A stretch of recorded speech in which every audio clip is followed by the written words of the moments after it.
Okay. Thank you. Okay, next. Okay. I need the sound to be operated for the second video because it has something nice. We will finish with something nice that Karina, so more inspiring. Okay. The eighth fact about the context of Gaza is the number of Palestinians with disability in Gaza. According to the formal statistics, which I am sure is not 100% accurate, because people still have a stigma against disability, so they may not call their sons or daughters or themselves disabled. So the number is 54,000 Palestinians, 55.5 males, and 44.4 females. As you can see, 52% of the total have physical and mobility impairment, and then comes visual, hearing, learning disability, and other disabilities. For this reason, I'm going to focus on the more than 50%. Why we have such very high percentage of disability is due to policies. There have been policies from early time, from 1987, during the first Intifada, when defense minister is happening, the Israeli defense minister said, implemented, break their bones, the Palestinians. And there were films showing Israelis breaking the bones of Palestinian youth. Another one nowadays, and this is an Israeli newspaper called Haaretz.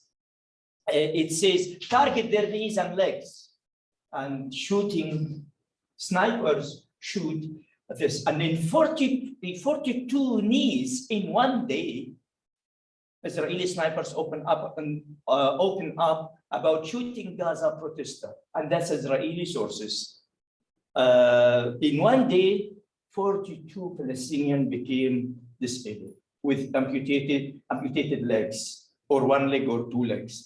Shoot to maim also, and this is according to the Middle East or again a British institution, how Israeli created a generation on crutches in Gaza as a result of these policies. For this reason, the physical disability is very high in Gaza.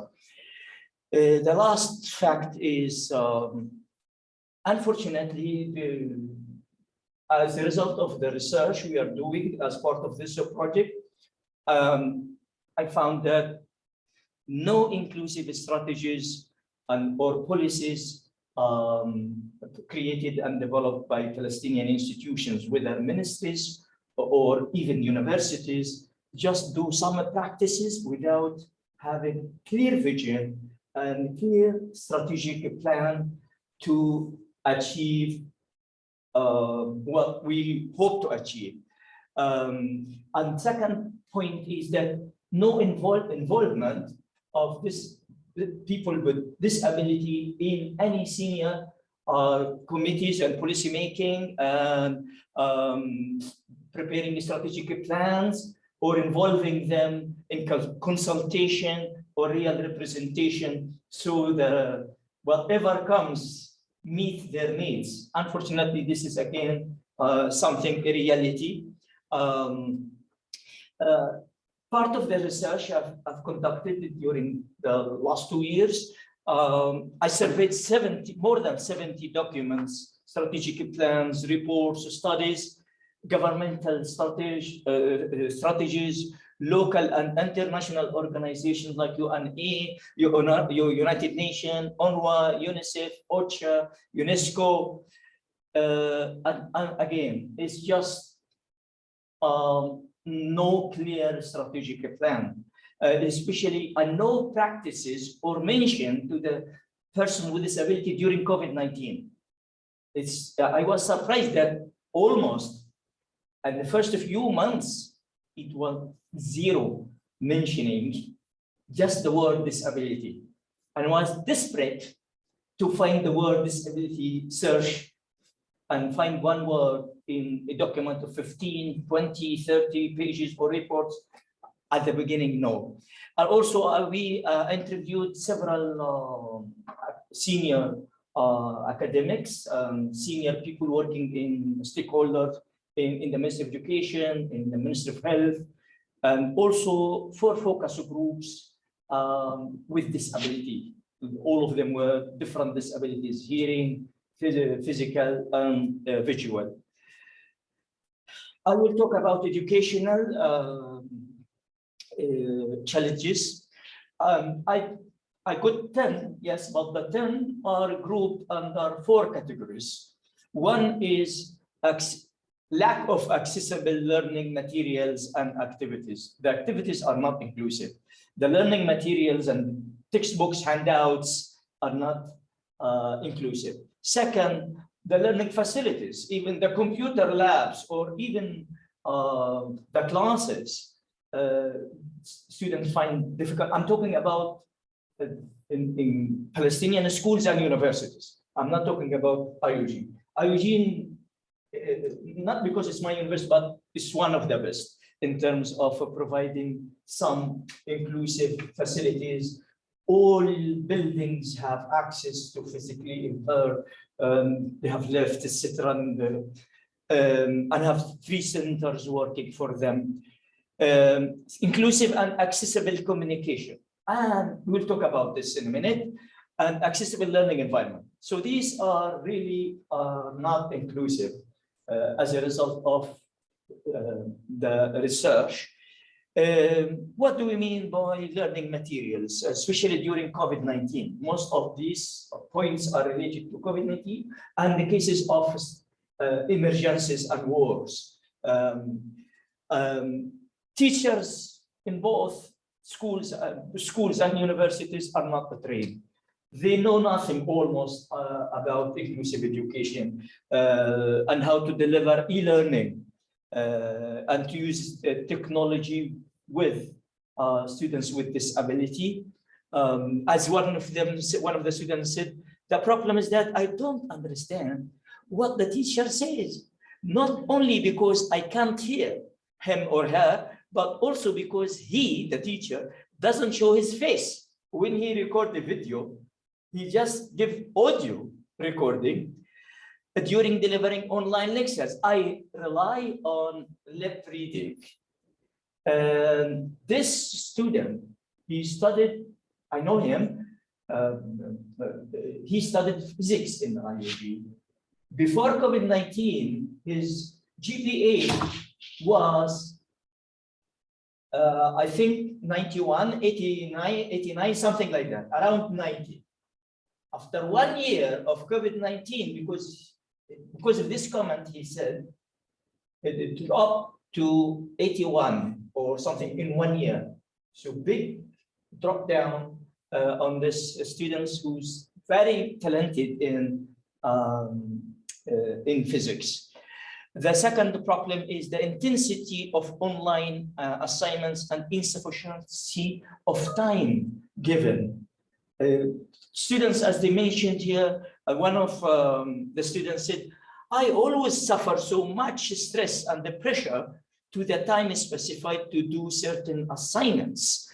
And this suffering increases with taking exams that have high weight, maybe 50% or 80%. So if she doesn't do well in the exam, she's going to lose a lot of marks. Because why? Because you can see, and she showed her hands and fingers, it takes me so much longer time to use my mobile to do the assignment or my laptop, because she has physical problem and development, also disability, and it takes her ages to type time. So she needs time as a special need to meet her special needs.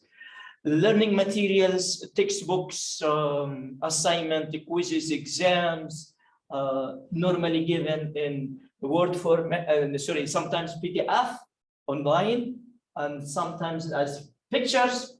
And students with disability don't know how to use these and how to convert them from to be heard for visually impaired students. So it's not like Word form. Always they wanted to be in Word file or Word filed, so they can convert them to sound easily, text to sound. Learning facilities in terms of electricity, in terms of internet, poor and low speed internet services, preventing them from participating in synchronous activities. Like our lecture now, if someone in Gaza now watching us, he wouldn't or she wouldn't be able to see or attend this lecture because maybe he or she doesn't have power at this minute. Okay, so they lose the lecture time. It depends. It's a matter of unexpected. You don't know. Unfamiliarity with the school and university platforms and digital sources. Teachers were pushed at the schools and universities to start working online as a result of COVID-19 or as a result sometime of war or siege or whatever happens in emergencies, in the crisis. Yalla, let's go and do it. That doesn't work.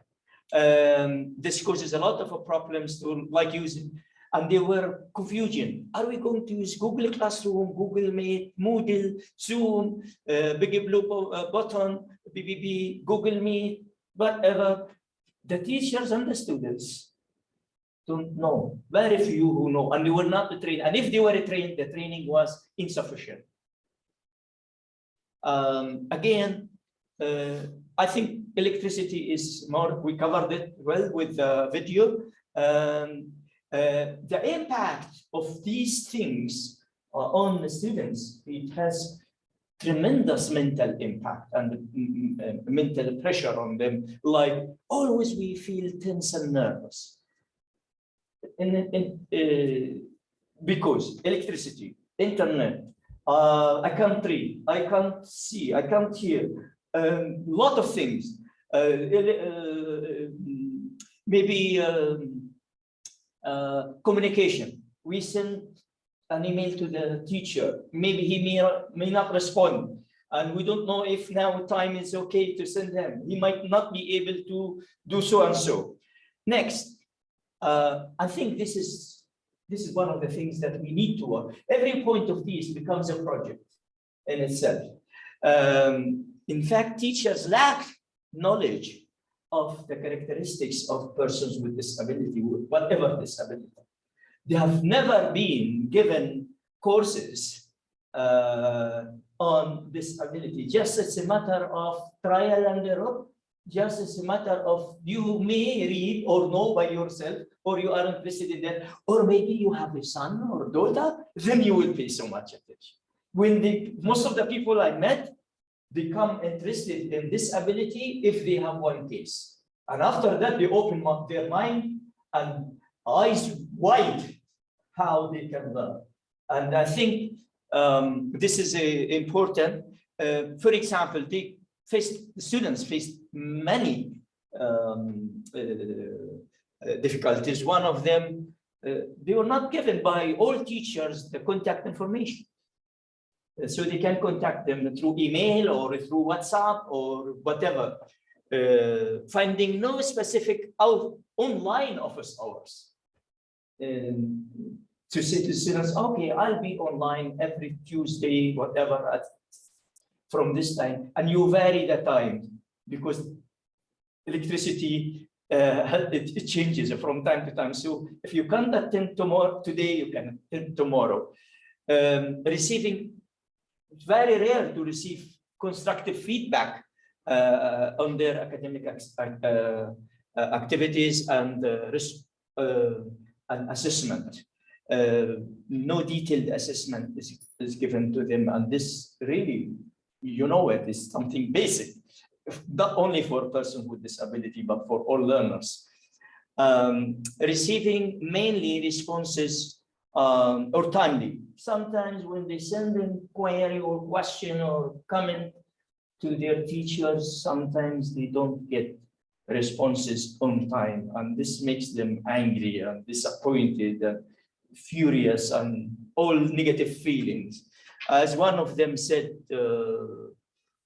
I felt isolated, nervous, and frustrated as the channels and manners of communication were not effective with teachers. And he said e-learning during COVID-19 pandemic led to unfriendly cooperation between teachers and the students with disability. It created a gap between teachers and the students with disability, and above all, we felt we deal or we communicate with computers and machines, not a human, and this is very harsh. And they say it because they have bitterness in their mind. Thank you. And the environment.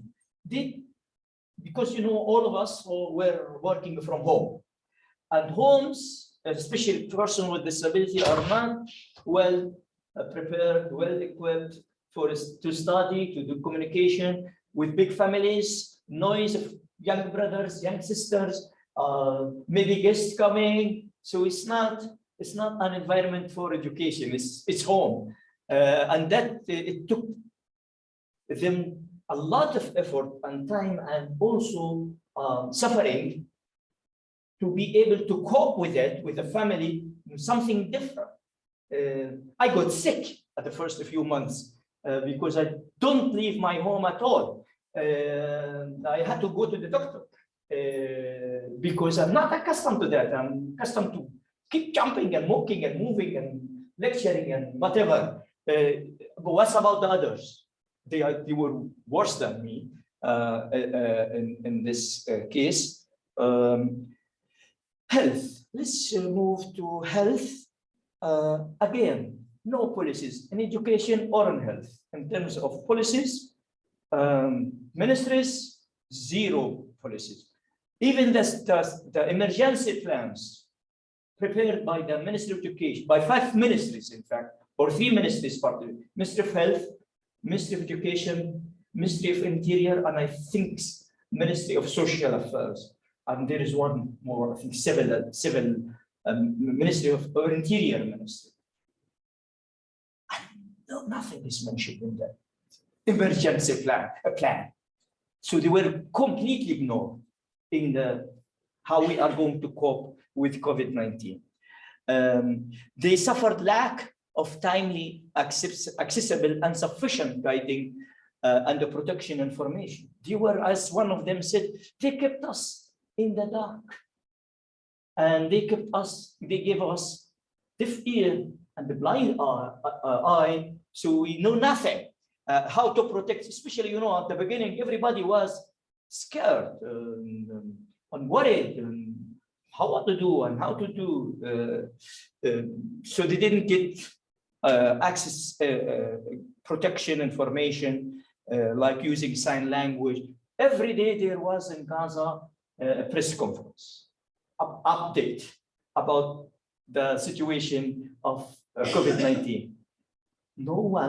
None of these daily press releases use sign language during this, or giving subtitles or whatever. We were kept in the dark of deafness and the blindness, especially at the beginning of the crisis. I was unable to put the mask, and that's one of the ladies, she said, and she has development disability, she can't move easily or even just go down to pick something. She says, I was unable to put the mask in its position when it falls down as any healthy person. And for example, when I go to the money exchange office to exchange some money, I have difficulty taking out the money, and I feel full of fear of being infected through money. And this affected this has affected me negatively because I have weak immunity, and most of them have weak immunity, causing me tremendous mental, psychological, emotional stress. Vaccination. In terms of vaccination, they were not given a priority. When the Minister of Health and the concerned ministries started seeing who should be vaccinated first, nothing is mentioned about it. Another thing, at the beginning, people were very worried about being vaccinated. Some people said, no, it causes side effects, etc. So people were confused and resisted. Some people resisted that. And they said, the students with the disability or the people with disability said, here we're talking about people, not students, because we're talking about health. Nobody told us what are the advantages and disadvantages of being vaccinated, so we can make a decision. Yes, I want to be vaccinated. Visually impaired people express their stress and distress for feeling at higher risk of infection more than others. Why visually? Because they depend on touching, and touching is the way to get infected. Second, when they stand beside somebody, they don't know if he or she is wearing a mask or not. So also whenever they want to talk to somebody, they feel scared because they're not sure if he or she is wearing a mask, especially at the beginning on the height of it. Another, poor communication with medical and health workers, including doctors, nurses, at the clinics and hospitals, in terms of language. If somebody goes, one with hearing disability, and he finds nobody speaks sign language or uses sign language, he or she be in trouble. They have to have some of their family members, mother, brother, sister, who knows sign language, and he or she can speak. Infected persons with intellectual disability were completely ignored, and even no places were given to be put in quarantine or in isolation. And this caused a lot of trouble and worries to the family members with someone who has intellectual disability. And this caused mental pressure on families including stress, fear, distress, and they felt more marginalized, and they felt that they are a burden on their family. Because if I want to go to the hospital, I have to take one of my family. If I want to go anywhere, I have to take one with me from my family, so to interpret. Next is socio-economic, and that's the last challenge or type. Socio-economic. Again, no policies, no strategies on this side, and this led to not specifying the special needs, socio-economic needs of these persons with disability according to their type of disability. Everyone has his own characteristics, or she has her own characteristics and needs. So they felt insecure, unsafe, dependent, and cannot lead a decent life or can build better future for them. Again, they suffered that's economically, socially, they felt they are secluded, and they lack social interaction, and made them feel more socially isolated, apart from using social media when there is net or Wi-Fi and when there is electricity.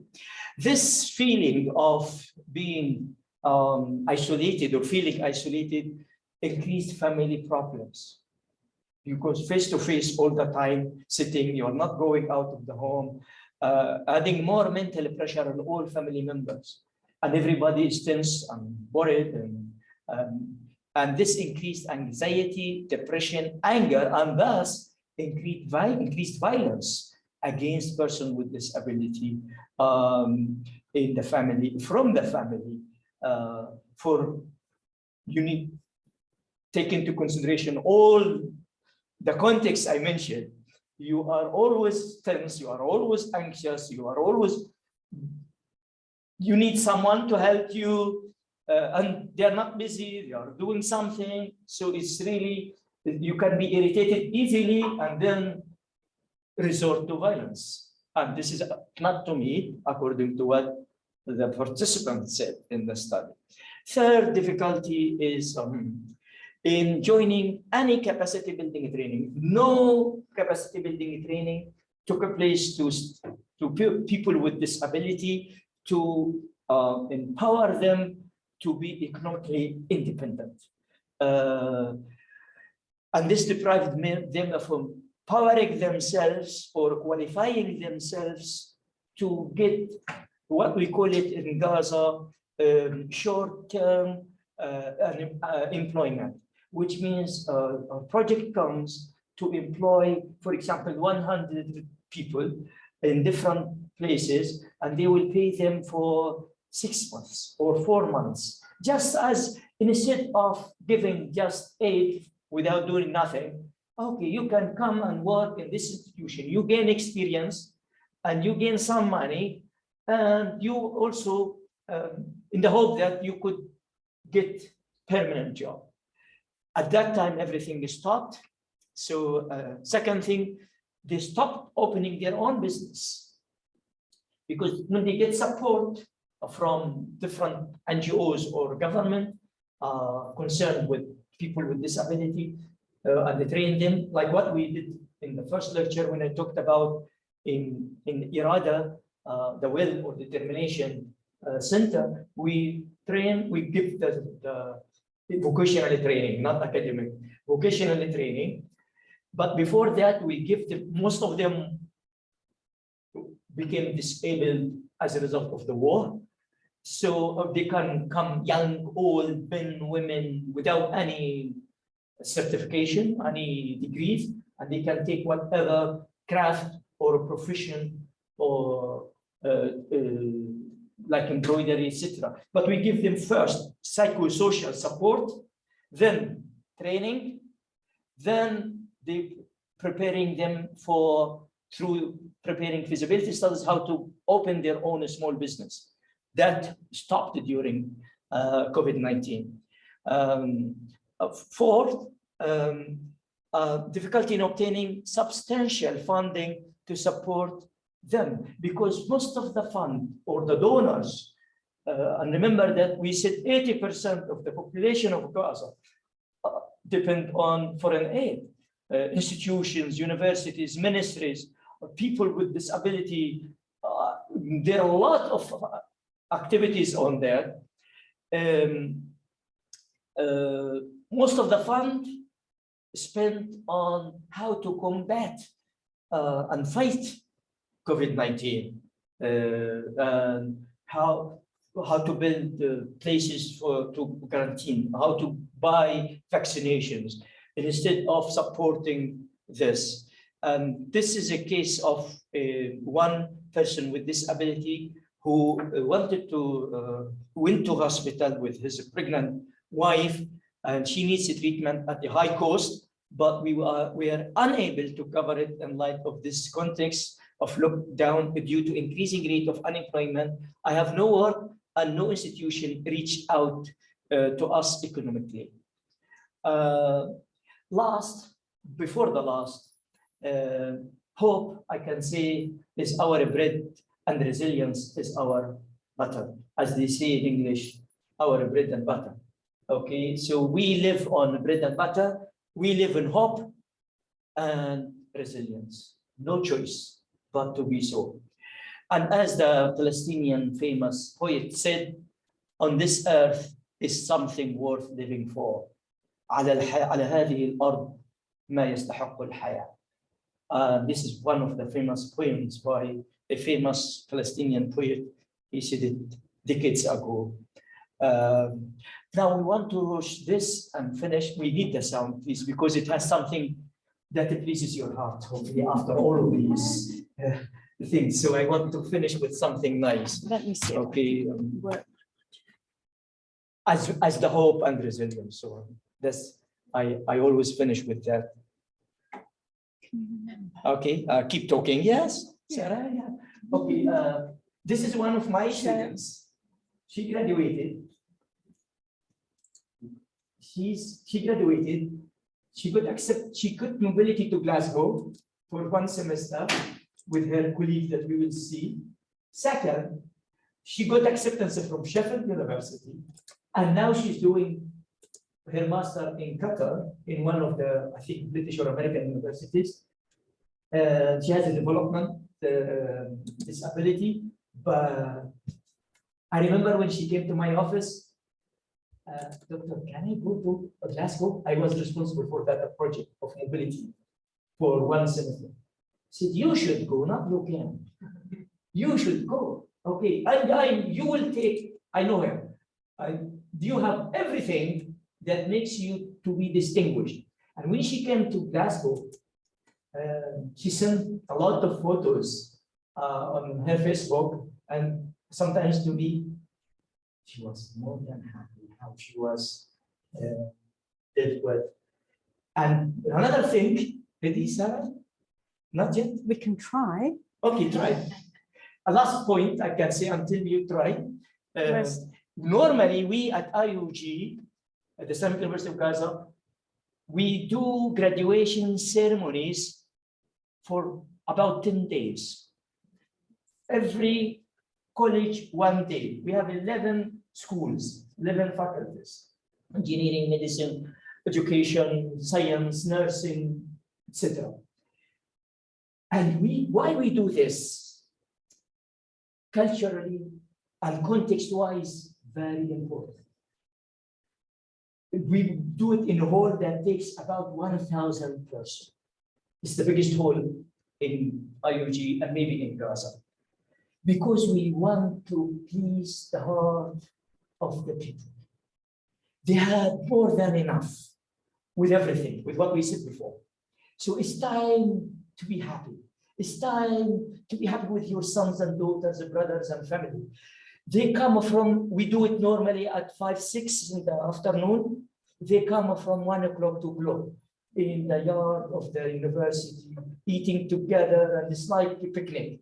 And then they go inside the room. And then you will see part of this. It takes about 1.5 hours every, but I will show you 2 minutes. No. Can you press yeah. Yeah. Okay. هو شعور أن تكون أنت بطل القصة وراويها. وجميل أن تكتبها وأنت لا زلت في عام 21. ولأن كل نجاح يسبقه تحديات صعبة. كان أولها وصولي إلى غزة عام 2014 وواجهت أول صعوبة في مرحلة الثانوية العامة، ولكن بحمد الله تعالى أنهيتها بمعدل 96.1.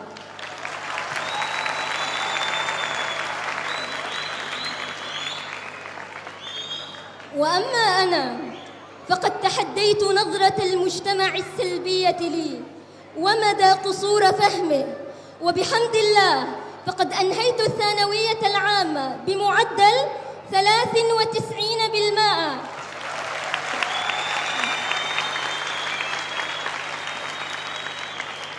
وها أنا أنتقل خطوة أخرى للدراسات العليا، حيث حصلت على أول قبول جامعي من جامعة شيفيلد من بريطانيا، فلله الحمد. That's what I wanted you to do.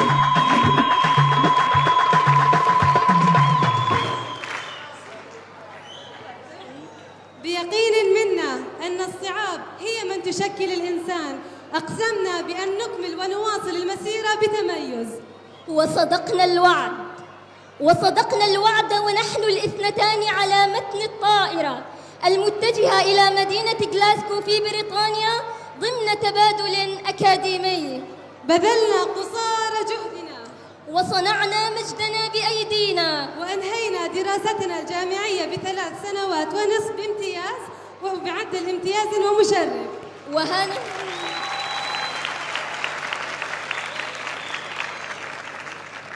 وها نحن الآن نقف نروي قصة نجاحنا الأولى، ولكنها حتماً ليست الأخيرة.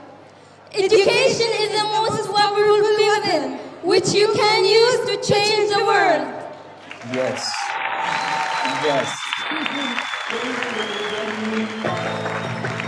كله يقول نجاح في نجاح إن شاء الله طول، كله يغني وكله يقول نجاح في نجاح إن شاء الله طول، أحلى جامعة وأحلى فرحة وأحلى ناس وعالم نجمة يا فرحي النايم.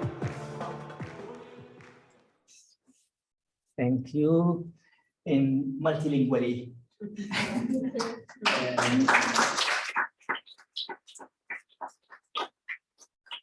Shukran. So if you'd like to host questions, because you're the mic. Sorry? If you can host the questions. Yeah, please. Can you do anything? Some money. Okay, any question on behalf? Any comment? Any nothing? Yes.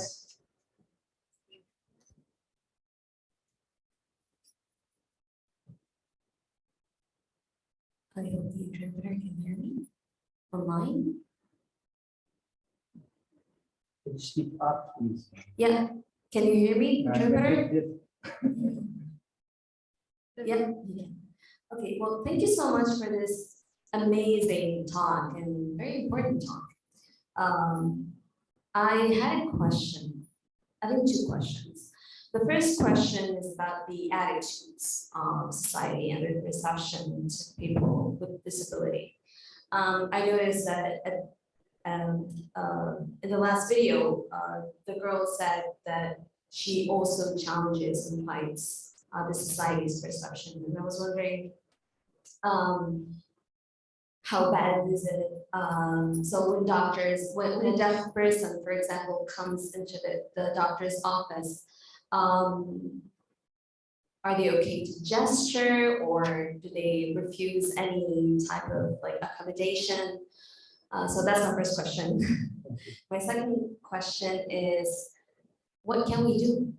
I mean, yeah, how can we support? Yeah. Because so me as a Palestinian who lives abroad, I'd be interested in supporting deaf people in Gaza, for example. So how can we do that while sitting here? Okay. Thank you very much. I appreciate that. Okay. Regarding the first question, no, we don't have deaf students in all departments. We are, because it's the only university, one or two programs, diploma program, we access on IT and how to use graphic designer, web design for them. So they study together in one group. They mix in the university with everything, but their program is completely with teachers who are qualified or somehow they can teach people with complete difference. Second question, what you can do? If I ask you, what can you do? It's just how. That's good. I mean, how can we support, for example, do you recommend that we donate money, or do you recommend that we meet them online if we can and help in any way, not just deaf people, but like deaf people, because I work with deaf people, but like in general, what can we do? Because yeah, it does feel like we're helpless, but we don't want to. I have a list of what. Yeah, that's what I want. But I want to test you first, give you opportunity to be free. Okay, first of all, minimum is what I asked someone already from my colleagues here. Would it be possible to give a lecture on something that our students and our teachers need? So we need to start investing in teachers, to change perception, understanding, pedagogies, anything new. Today I learned something from Francisca, many things in that. Sorry? Emmanuel, sorry. I learned a lot from you. She came to my office and she shared with me something. She did something nice. At least I learned about how they test babies once they are born, how to, if they are deformed, and then we start training them and teaching them, etc. That's one thing. In all aspects, we will be happy to get online session. Maybe a higher level would be good if we offer also short training or workshops on one specific area that we need in Gaza for school teachers, for university teachers, for administrators. That would be good. That's why we are in the UK. You can do it online. And when you are in Nazareth, you can come and visit us. Your visit, third, if it is possible, to visit Gaza as part of projects. If we can do some projects, more babies. Okay, I call it projects babies. So more projects, then more skills, experiences injected into Gaza to support these people. So we feel all happy like this. So projectizing, partnership, visits,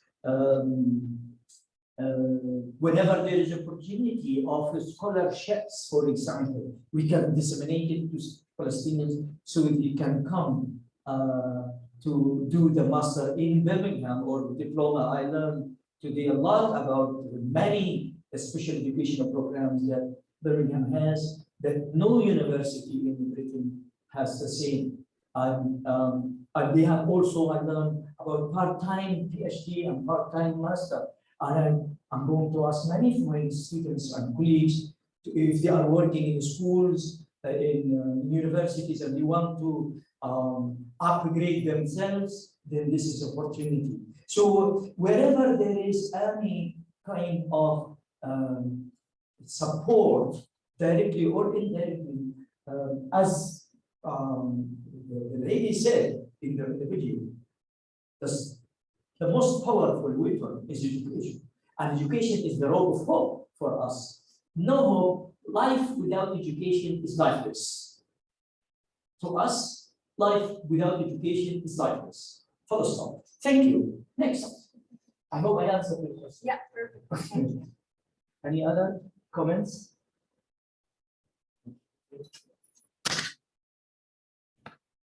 Thank you, Doctor. I was just wondering, when you talk to your peers, either within IUG or in other universities, is there an ambition, is there an appetite to make education more accessible in Gaza? Are people, is it hard to convince them to engage?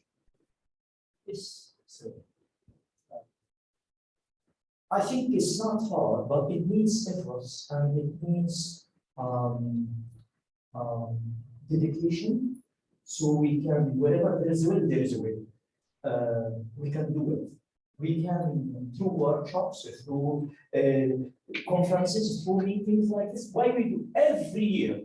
We have 1 or 2 or 3 persons with disability in the graduation ceremony, depending on the faculty. They put them on the stage like that. Every year. You remember once I sent you the one student who has no hands, no legs, only just from the highest part of the thighs to his body unknown, and he used to use the computer. He used his lips to write using pen and pencil and draw, and he used his elbow to use the mouse on the computer, and he graduated top in his students in law. I put him first as one of the videos, but no time. Yes, I think it's not easy, but it's not impossible. We can do it, but it needs commitment, it needs resources through projects. For this reason, we work a lot on projects because the projects can make a change. As she said, we can bring the change through education. And then through projectizing idea, we also can bring the change in Gaza. All the projects, all the what you see, these are buildings of IUG, all of them donation. None of them are from IUG, the university budget. We, the staff, we received 50% of our salary for the last 9 years. And we're not sure when we will get higher than about, sometimes less. The last 9 years, we received only average about 50, sometimes 40, sometimes 55, maximum 55. But you can see even the environment, we try to do our best to make it very friendly university with the small piece of land we have, because you have seen it on the first video, how Gaza is block of blocks and towers. Yes.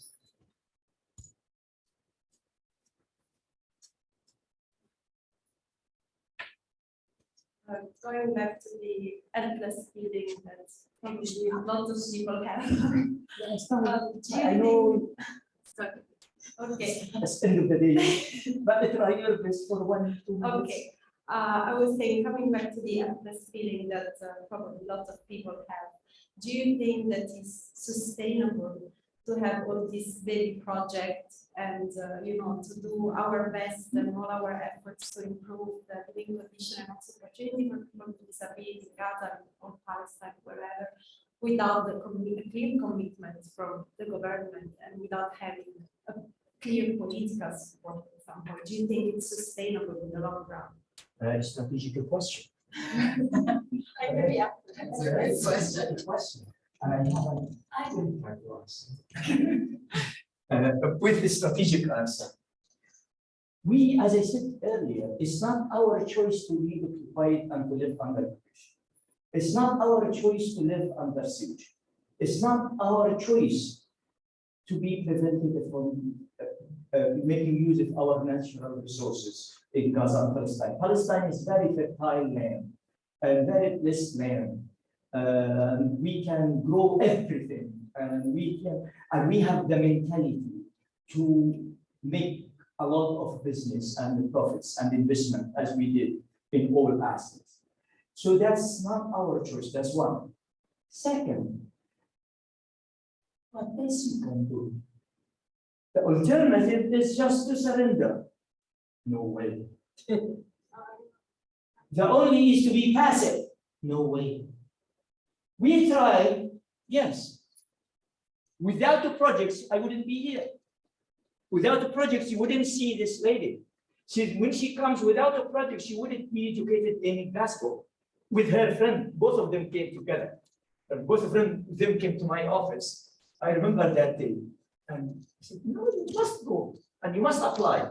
If your family approves, he said, yeah, no, my father encourages me. I said, okay, I know your father. Okay, yes, so we need to try our best. As I said, our choice is to squeeze rocks and drink water. No alternative. We had to be, we were forced, and I hate, when I said it, and when I read it, and when I write it, I feel insulted, and I feel humiliated. I don't feel dignity with my people who are very hardworking people to be dependent. This is crazy. And it agonizes me, and I'm sure it agonizes every human being, that people who are hardworking, they are put in the cage and they say, okay, you ask for support. At least when we work with a project, we work with dignity, we work as partners, and we as also prove to be good, reliable partners. And I think Dina will say yes or so. And then not that I would have said this, I think I said to you about the story of Norway.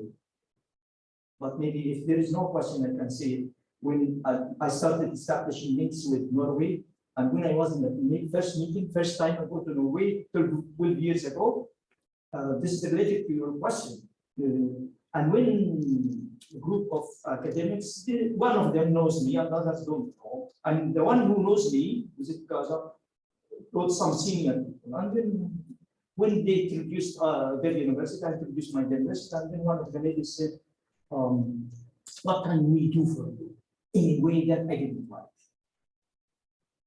But I had a plan. I had a dream. And then I showed her what we can do. But what we achieve. So you don't think that it's useful to... And I offered to her 2 opportunities for partnership between Middle East universities and Norwegian universities. Each opportunity for 2 million euros, that 12 years ago. After they know this, they didn't know about it. Atmosphere completely changed. Because I'm coming to you as a partner. I'm not coming for asking donation or something that I work and we listen. So it hurts us. We are like the bird give a falcon free to fly high in the sky. You put him in small cage and you say to him, feed yourself. That's the case of Palestinians. Sorry. So you don't think it's a dream?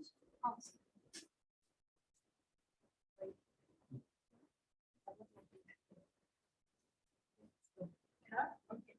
So you don't think it's possible to actually work what's on the policy level? I mean, my question was On government level? Yes. I mean, it's okay all this project, but like with the PI or anyone else. I know that they're not very useful. I know that. I don't want to talk politics, lady. I don't want to talk about the AI and the government, these things. With all my respect, I hope the government, whatever government, do something as we do, as all of us do. And look at what this Palestinian lady said. She said, what can we do? This is something, there's a music to my heart and ears. Okay, next. Sorry, Nassim. Yeah. No, it's okay, Smile. I enjoy both.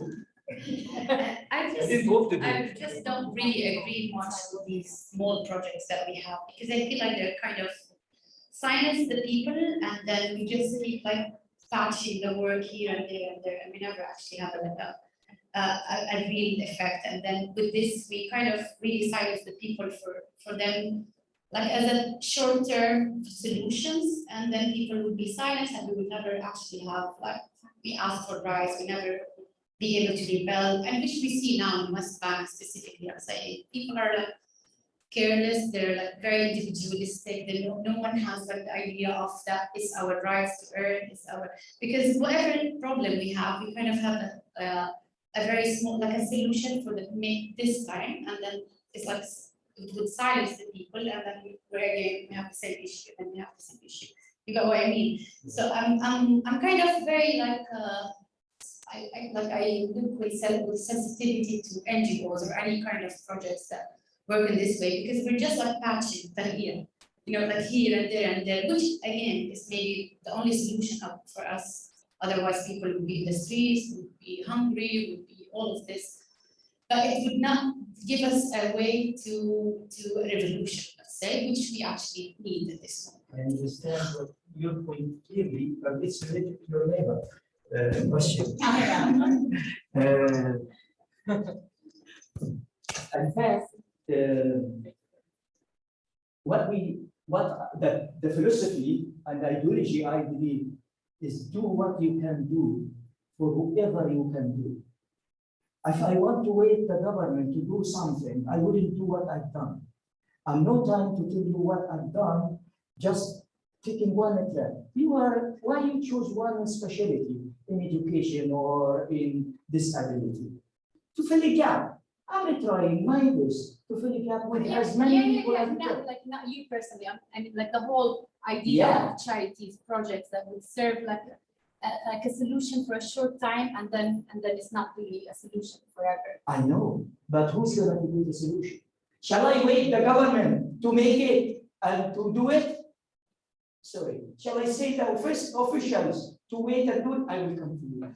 Shall I wait? I'm not talking about myself. I'm talking about Nasmi and many others like me and better than me, who are doing also other projects. And some are ladies, Palestinian ladies now in Durham doing project with the Edinburgh University, Northumbria University, and with Glasgow University, with the region universities. So that it's a phenomenon that now this is what I have been working for 20 years now, adopting this, and it worked. It worked. Without them, you wouldn't have seen these students. Without them, you wouldn't have seen the DEF program. That we are the only university in Palestine that offers programs to join university for completely deaf students. And it is done during the war. So, okay, the doors are open, the gates are open for everybody to do what he or she can do. I will try my best. I have the opportunity. I was fortunate to be given this opportunity to work with colleagues from different European universities, not only British. I have a project with Finland, project with Norway, project with Germany, type of projects with UK, and I'm sure there are other colleagues. This is the philosophy of the university. I was part of the policymakers at the university. Sorry to say this, I don't want to talk about myself, but to show you that this is not individual work, it's institutional work. And when I became Assistant Vice President for International Relations and then Vice President for International Relations, I engineered this with many colleagues so we can work and make use of these opportunities. These are calls for proposals, and these opportunities funded. Why we don't learn and exchange and get benefits to our people? Why? Still the government to change? Who knows when will it change? And they start thinking of, I wish that the government do something like this to be self-dependent for everybody. Okay. And not all Palestinian universities are doing what we are doing. And we know, it's known that IUG is, and in fact, to be honest, honestly, that when I held office, only 2 projects IUG won. I feel shy to write IUG profile, international relations. I didn't. I picked it when I wanted to negotiate with and communicate with different European universities. That was 2008, 14 years ago. And in less than 10 years, we have 40 projects with 120 universities across Europe. Thank you. Sorry. So it's just to come back and in a sense pick up from Jihad and Maren, who I think are both getting the same thing. And I think we need to take a long perspective, social change on any dimension, whether it's disability or gender or at the national level, is when you look back, you think that there are so many, it's very incremental, there are so many little steps. When you're in the middle of it, you don't see it. You don't see which steps are the ones that are significant. And so I think that, just as Nazmi's saying, it looks like some of these projects are, just individual, or as you're saying, a patchwork, but they become a tapestry. And as Nazmi said, work he's done individually then becomes at the institutional level. And so I don't think we can underestimate that, but I think, it is very frustrating for those of us who want to see change and want it to be fast, but that's, if you study social change, that's the nature of it. Any other? My question. Yes. They have to. Have an audience member from the American University of Dubai. Yes, you have questions from the audience? Yes, audience member from the American University of Dubai who would like to explore the possibility of delivering online teacher training sessions. Sorry, again. An audience member from the American University in Dubai who would like to explore the possibility of delivering online teacher training sessions. Thank you. Can I give her your email address? Yeah, no problem. Okay, We that's all. should 2 hands, not 1 hand. So we have double partnership. We are ready and open to cooperate with everybody. Yes. So I wanted to ask, because we have seen at your university you have students with disabilities, and my question is about inclusive education at other levels of education, maybe primary or high school. And then in relation to that, I wanted to ask now that I've seen the gaps in terms of knowledge, especially of teachers, and what have you done or what steps have you taken as a university to maybe help teachers understand more about disability and how best they can help learners with disabilities? I'm asking now that you have seen from your research, you have seen that teachers may not be understanding these learners, may not be in a position to maybe know how best to help them, maybe at secondary or at a high school level. So I'm asking, as a university, within maybe your teacher education programs, is there any steps that you have taken to help teachers understand how best they can help these learners at secondary or primary school? In fact, there are very good question again. We did the 3 or several activities. Let me just briefly. 22 years ago, we established what we call it Assistive Technology Center for teachers and students to get help, especially for those for students with physical and visual disability. Where they can type on trial, assist them in exams. Also, when we accepted deaf students, we we took from each department in the university, the library, even the gates, the security people on the gates, the cafeterias, the restaurant, every department, 1 or 2 in the registrar admission office to learn sign language. Also, all buildings have ramps for students with, all of them are designed in a way to be inclusive. In terms, maybe we haven't done is maybe training teachers on inclusive education and in communication. So for this reason, our research is important because it directs us. It says, hello, you can work on this. You can fill a gap here. Here is a gap. So I think, and we asked, in fact, administrators in the interviews. I interviewed maybe 7 senior administrators from the West Bank and Gaza, including my university, Berzeit, Al-Najah, Al-Quds, Hebron, and in Gaza. Have you ever done training on inclusive education? Almost all said very few or nothing. And the students confirmed it. So we have, yeah, we did something, and we did it, we need to do many things. Other universities, they need to start from scratch. As reported by their students in the focus group discussion, they know nothing about what we are talking about now. So shall we keep them in darkness or shall we involve them? Now, also we work with, in these projects, we don't work alone. Always we bring Palestinian universities in. With Berzeit, we have many projects. With Hebron, our partner with Norway. Berzeit and the Najah and the Quds Abudis are our partners with Hamburg, Berlin, and Vienna University. So always we try to, I think we started first of all doing for IUG and Gaza. Once we have the experience, we started working with also with all partners in the West Bank and in Jerusalem. Plus, we can hope we can do it also with Nasser. We have all Palestinian cities in 1948. 2 words. Okay. Let's see.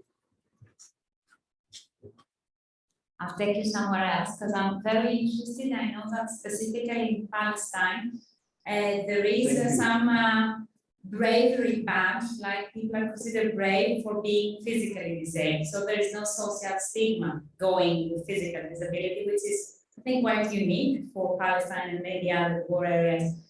I don't know much about how people with other disabilities, even beyond vision and hearing difficulties, like learning disabilities, the girl we saw in the wheelchair, is there any social stigma going with them? How families feel about that? Do they feel ashamed? Are they okay with that? So you know where I'm getting to. Like the intellectual disabilities and the social stigma that we know it's quite prominent in many countries which are not, even in the Western world, let alone in less developed countries.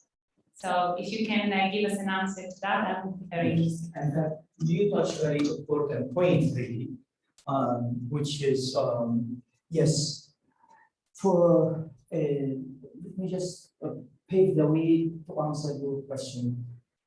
For physically, normally, because most of those who have physical disability were shot. So they are, as you said, they are brave, they are new. So they are, generally speaking, physical disability is seen as something no, acceptable. Nothing, and you can't hide it. It's like cognitive disability. But apart from that, with different levels, people try to hide disabilities, especially when it comes to cognitive disability. Yes, not easy. Even if they have got emotional disability and they want to go to mental health clinic or center, they try their best, and you spend a lot of time and effort to persuade them that it's normal. It's like when my hand pains me, I go to the doctor. And when my heart or feelings or something that emotional hurts me or my mind, I need to go to a doctor. So it's the same of our human body. A human being has a mind, body, heart, which represents emotions, and soul.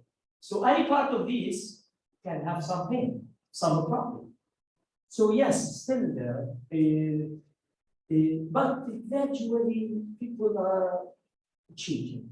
With education, people are changing, but still, yes, but at different levels. Maybe especially with women, but, because for marriage to us is something vital, essential. We see it as family, etc. So it's not easy for a family to see their daughter has cognitive disability. They think when she is a child, not when she is adult. So not to let people know about this. If we can hide it, that would be great. But at the end of the day, everybody will know when she goes to school, etc., etc. But we need a lot of efforts. We need a lot of efforts. For example, one of the powerful weapons that we are not using is mosques. Because everybody goes to a mosque. Children, men, young, old, parents, teachers, engineers, everybody. On Friday. I told one of them, I wish one day, one of you, the imams who speak on Friday, speak about disability. And how our religion, in fact, sees it as or perceives it as something, a difference, not disability. And as a different in colors, in body, we are different. Also, we are different in other parts of our body. So it's a matter of difference, not a matter of disability. That's it. But we, as again, we need to use social media, we need to use university, schools, mosques, social, whatever. Now in the project we are running this month,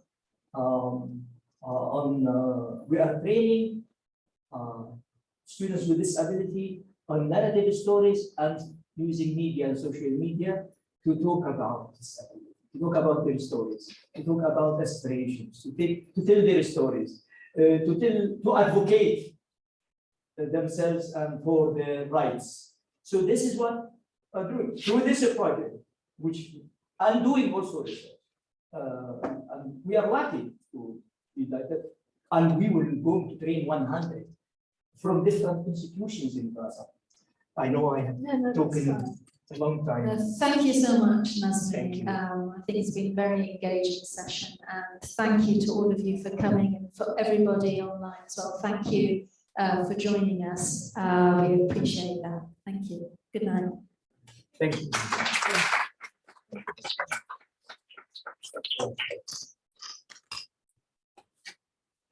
Thank you, Sarah, for everything.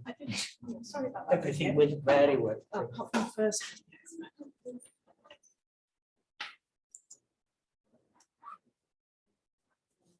Thank you. It is now, yes. Thank you, Ashraf.